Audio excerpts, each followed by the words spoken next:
हमारी आज की कहानी है ओ हेनरी की कहानी द ग्रीन डोर का हिंदी अनुवाद हरा दरवाजा। यह कहानी पहली बार 1906 में ओ हेनरी के ही एक कहानी संकलन द 4 मिलियन में प्रकाशित हुई थी। भाग्य, रोमानियत और अवसर का सही द्वार खोजने के बारे में यह एक चतुर कहानी है। कहानी पढ़ते समय अलग अलग भावनाओं का उतार चढ़ाव महसूस किया जा सकता है। आइए सुनते हैं भावनाओं से उत्प्रोत यह कहानी हरा दरवाजा। कथा कहानी काव्य में आपका स्वागत है। मेरा नाम है मनीषा। कल्पना कीजिए कि खाने के बाद ब्रॉडवे पर चहलकदमी करने और सिगार पीने के लिए आपको 10 मिनट का समय मिला है और आप कोई मनोरंजक दुखांत नाटक या कोई गंभीर नौटंकी में से किसी एक को देखने का विचार कर रहे हैं। एकाएक आपकी बाह पर किसी का हाथ आ पड़े। जैसे ही आप घूमे, रूसी सेबल का बढ़िया कोट पहने, हीरे के अलंकारों से जगमगाती एक सुंदरी की मद भरी आंखों से आपकी आंखें चार हो जाएं।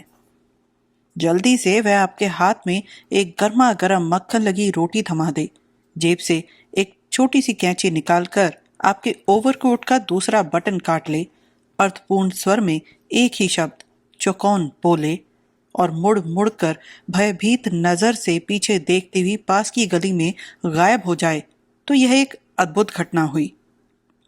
पर क्या आप इसे इसी ढंग से स्वीकार करेंगे? शायद नहीं। आप व्याकुलता से झेप जाएंगे और रोटी को वहीं फेंक कर कटे हुए बटन के रिक्त स्थान को उंगली से टटोलते ब्रॉडवे पर आगे बढ़ जाएंगे। यदि आप उन सुखी जीवों में से नहीं हैं जिनकी रोमानी वृत्ति अभी तक भरी नहीं है, तो आप यही करेंगे। सच्चे साहसिकों की दुनिया में हमेशा कमी रही है। किताबों में जिनका साहसिकों के रूप में वर्णन किया जाता है, वे दरअसल व्यापारी हैं जिन्होंने कुछ नए तरीके खोज निकाले हैं। क्योंकि वे सुनहरी ऊन, पवित्र मूर्तियां, खजाने, ताज, कीर्ति या सुंदरियों के हृदय जैसी आवश्यक चीजें ढूंढने जाते हैं।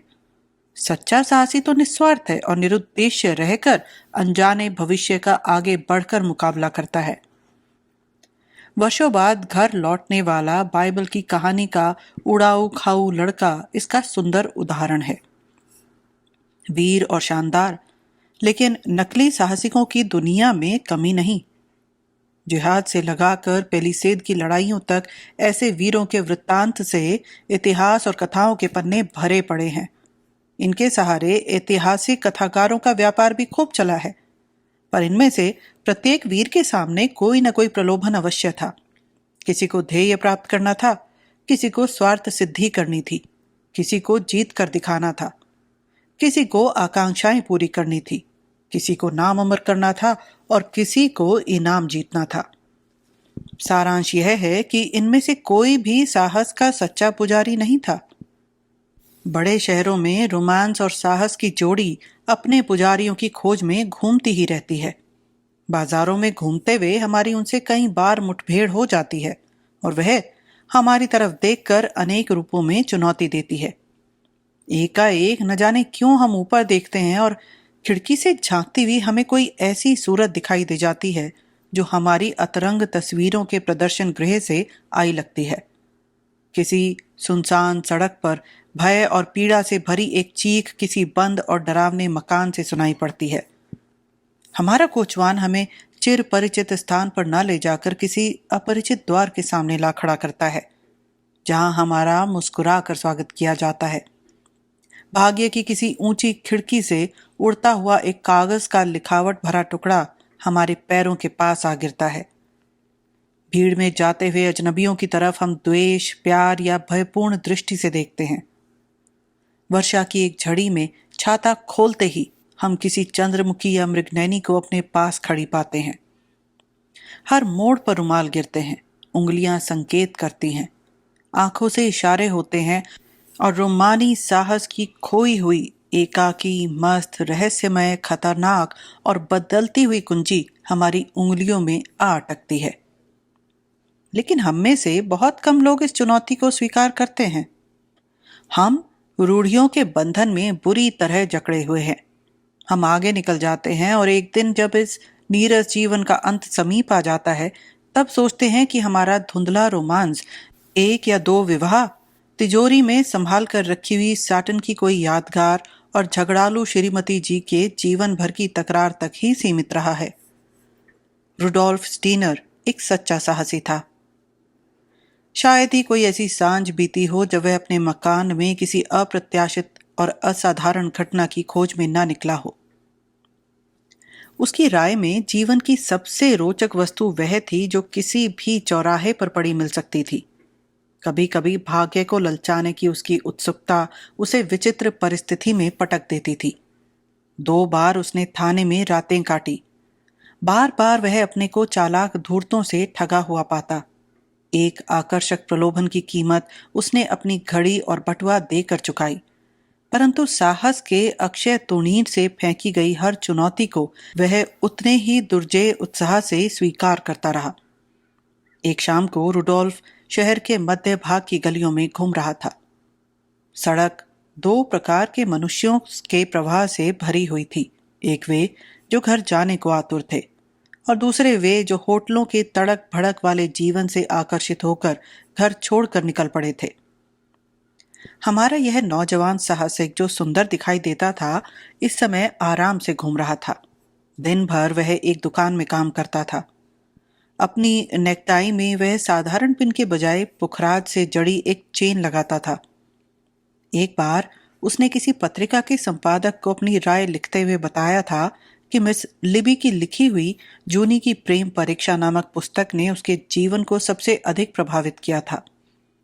चलते चलते फुटपाथ पर कांच की अलमारी में सजे हुए नकली दांतों की भयानक कड़कड़ाहट ने उसका ध्यान किसी होटल की ओर आकर्षित किया, परंतु गौर से देखने पर उसे मालूम हुआ कि पास ही के दरवाजे पर किसी दंत चिकित्सक का जगमगाता हुआ बोर्ड लगा है।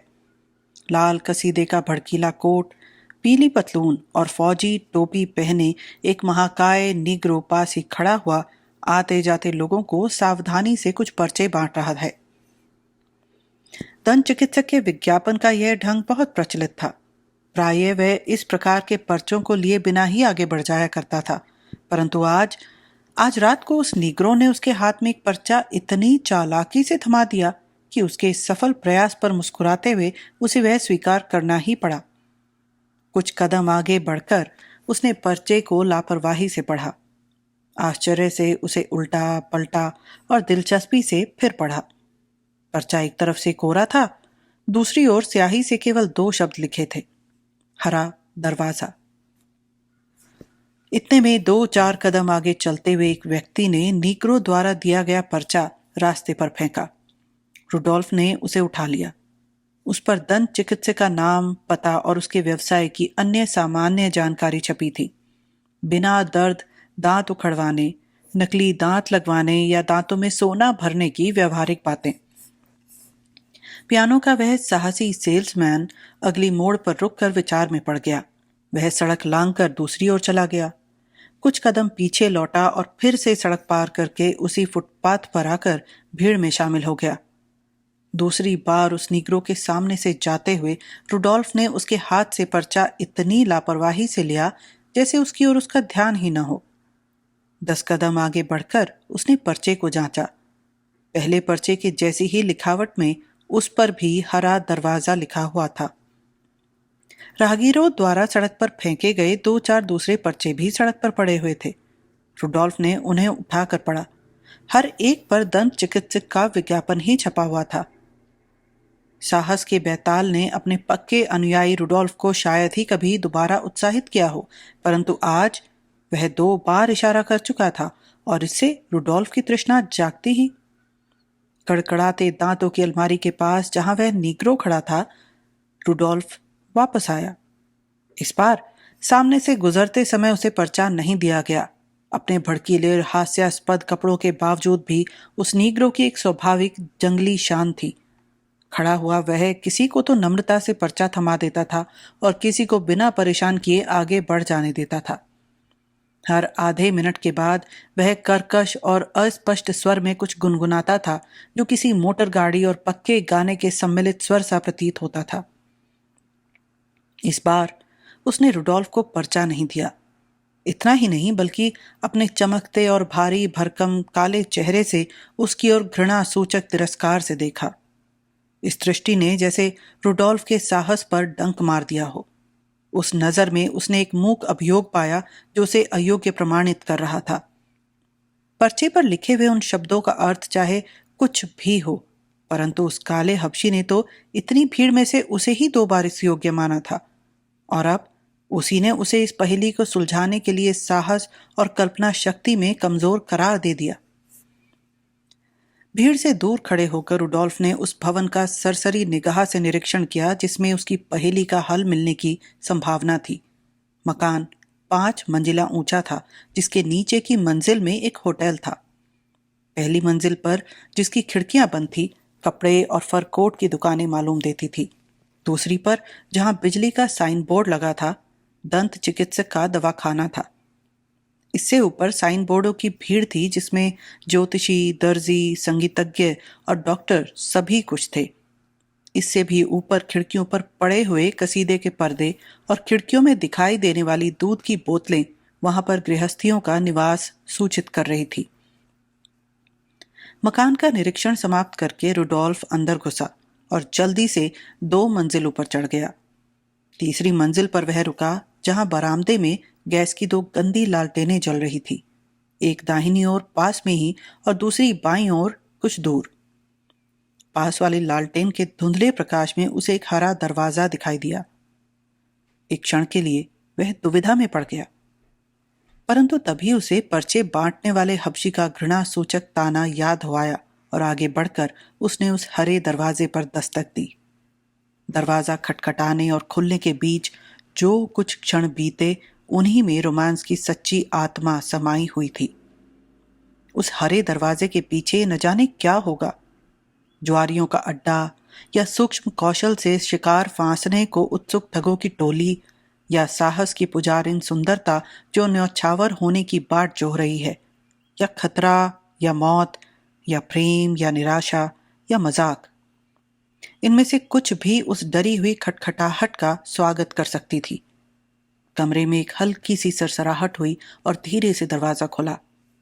म्लान मुख वाली एक लड़की जो 20 साल की भी नहीं लगती थी, सामने डगमगाती हुई खड़ी हो गई। उसने चटखनी खोली और दुर्बलता से झुकी हुई वह एक हाथ से सहारा टटोलने लगी। रुडोल्फ ने उसे थाम लिया और उसे दीवार के पास पड़े हुए पुराने पलंग पर लिटा दिया। दरवाजा बंद करके लालटेन की टिमटिमाती हुई रोशनी में उसने कमरे का निरीक्षण किया। कमरा साफ तो था, पर जैसे चरम दारिद्र्य की कहानी कह रहा था। लड़की चुपचाप पड़ी थी जैसे बेहोश हो। उत्तेजित होकर वह कमरे में चारों ओर कोई लकड़ी का पीपा ढूंढने लगा, क्योंकि उसने कहीं सुना था कि बेहोश व्यक्ति को लकड़ी के पीपे पर लिटाकर घुमाने से, पर नहीं नहीं, यह उपाय तो डूबने वालों के लिए होता है। वह अपने हैट से पंखा झलने लगा। यह उपाय सफल हुआ क्योंकि उसकी टोपी का सिरा लड़की की नाक पर लगा और उसने आंखें खोली। उसे प्रतीत हुआ कि उसके हृदय की अतरंग तस्वीरों की प्रदर्शनी में इसी एक चेहरे की कमी थी। निश्चल नीली आंखें, छोटी और नुकीली नाक, मटर की बेल के समान घुंघराले भूरे बाल। उसकी रोमानी वृत्ति का इससे सुंदर क्या पुरस्कार मिल सकता था। लेकिन लड़की का चेहरा दयनीय, दुबला और फीका था। लड़की बिना हिले डुले उसकी ओर देखकर मुस्कुरा रही थी। उसने धीमे से पूछा, क्या मैं बेहोश हो गई थी? और ऐसी हालत में कौन नहीं होगा? 3 दिन तक बिना खाए रहकर तो देखो, आपको मालूम पड़ेगा। उछलकर रुडोल्फ बोला, अरे राम, मैं वापस आऊं तब तक ठहरना। हरे दरवाजे से बाहर भागता हुआ वह सीढ़ियां उतरा। 20 मिनट में ही वापस आ गया और दरवाजे को उसने पांव से खटखटाया, क्योंकि उसके दोनों हाथ होटल और मोदी के यहाँ मिलने वाली अनेक चीजों से भरे हुए थे। उसने उन सब चीजों को टेबल पर रखा। रोटी और मक्खन, मांस, केक, समोसे, अचार, ऑयस्टर, भुनी हुई मुर्गी, दूध की बोतल और कुछ गर्मा गर्म चाय। बौखलाता हुआ रुडोल्फ बोला, यह बात तो कुछ समझ में नहीं आई। बिना खाए रह जाना, यह तमाशा बंद करो, खाना तैयार है। हाथ का सहारा देकर उसने एक कुर्सी पर उसे बिठाया और पूछा, चाय डालने के लिए कप है? लड़की ने जवाब दिया, उस खिड़की के पास तावदान पर रखे हैं। कप लेकर वह लौटा, तब उसने देखा कि लड़की की आंखें आनंद के अतिरेक से चमक रही हैं और स्त्री सुलभ सहज ज्ञान से वह दोना खोलकर सौंफ के अचार के टुकड़े को मुंह में रखने ही वाली है। उसने हंसते हुए उसके हाथ से अचार का टुकड़ा छीन लिया और कप में दूध भरते हुए आदेश दिया, पहले इसे पियो, फिर कुछ चाय मिलेगी, और फिर मुर्गी, और अगर कल तक तबीयत ठीक हो गई तो अचार मिलेगा। और अब अगर मुझे अपना मेहमान मान लो तो हम दोनों ही खाना शुरू करें। दूसरी कुर्सी खींच कर वह बैठ गया। चाय पीने से लड़की की आंखों में रौनक और चेहरे पर कुछ लाली आ गई थी। कई दिनों के भूखे किसी जंगली जानवर की आतुरता से वह खाने पर झपटी। उस नौजवान की उपस्थिति और सहायता को उसने एक सहज सी चीज माना। यह बात नहीं है कि वह औपचारिकता की कीमत नहीं जानती थी, परंतु उसकी घनीभूत पीड़ा ने इस समय उसके मन में कृत्रिम आडंबर के स्थान पर मनुष्यता को अपनाने का अधिकार दे दिया था। परंतु शक्ति और आराम पाकर उसे औपचारिकता का भी ध्यान आया और उसने अपनी कहानी सुनाना आरंभ किया। शहर के जीवन की लाखों कहानियों में से यह भी एक थी जिसे सुनते सुनते जम्हाई आने लग जाती है। कम तनख्वाह पर दुकानों में काम करने वाली लड़की की यह गाथा थी। कमाई में से भी जुर्माने की रकम कटकर दुकानदारों का नफा बढ़ाती थी। बीमारी के कारण हुई गैर हाजिरी, नौकरी का छूट जाना, गहरी निराशा और हरे दरवाजे पर इस साहसी नौजवान की दस्तक, यही उसकी राम कहानी थी। परंतु रुडोल्फ को यह कहानी इलियट की कथा या जूनी की प्रेम परीक्षा के संकट सी अनंत लगी। वह बोला, तुम और यह पीड़ा?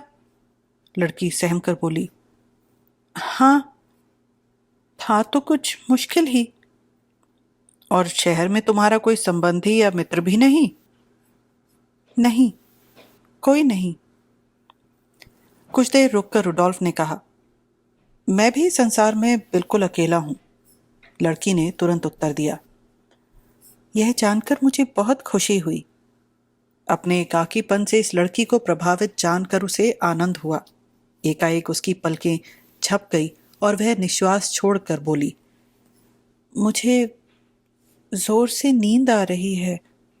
रुडोल्फ ने अपना टोप उठा लिया, तो मैं इजाजत लूं? एक रात की भरपूर नींद तुम्हारे लिए अच्छी रहेगी। उसने हाथ आगे बढ़ाया, जिसे अपने हाथ में लेती हुई लड़की बोली, नमस्ते। परंतु उसकी आंखों में एक प्रश्न इतनी स्पष्टता, निश्चलता और करुणा से प्रकट हो रहा था कि रुडोल्फ को उसका उत्तर शब्दों से देना पड़ा। हाँ, मैं तुम्हारी तबीयत संभालने कल जरूर आऊंगा। इतनी आसानी से पिंड नहीं छुड़ा सकोगी। तभी जैसे रुडोल्फ के आने के मार्ग से उसका आना ही अधिक महत्व की बात हो। लड़की ने पूछा, मेरा दरवाजा खटखटाने की आपको प्रेरणा कैसे हुई? एक क्षण तक उसने लड़की को देखा। उसे पर्चों की बात याद आ गई और एकाएक उसके हृदय में ईर्ष्या से जलन पैदा हुई। उसने सोचा कि यदि वे पर्चे किसी अन्य साहसी के हाथ में पड़ते तो क्या होता। तुरंत उसने निश्चय कर लिया कि उसके सामने यह रहस्य कभी नहीं खुलना चाहिए।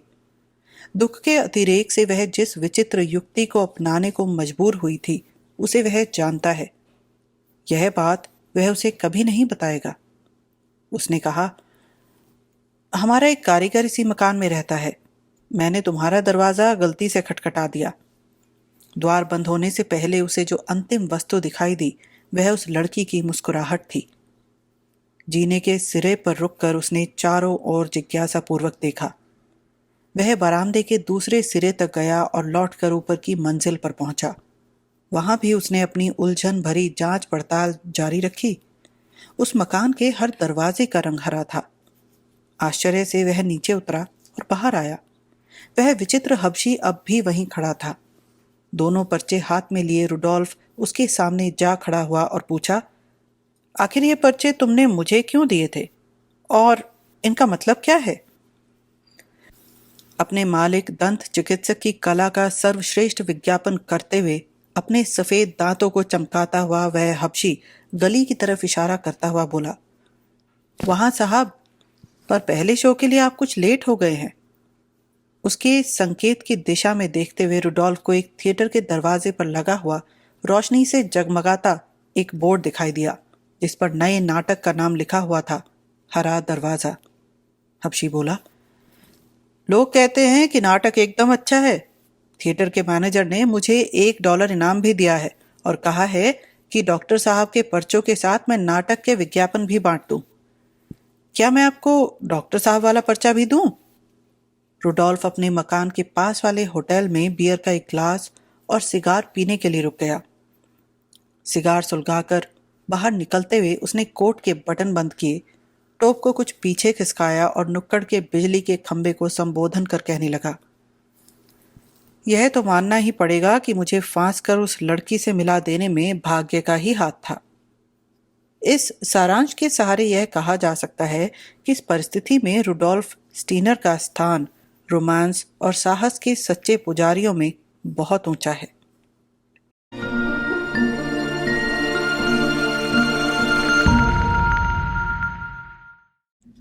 हमारे साथ बने रहने के लिए धन्यवाद, और अगर आपने अभी तक सब्सक्राइब नहीं किया है तो सब्सक्राइब करें और साथ में बेल आइकन दबाना ना भूलें। इससे हमारे अपडेट्स आपको सबसे पहले मिलेंगे।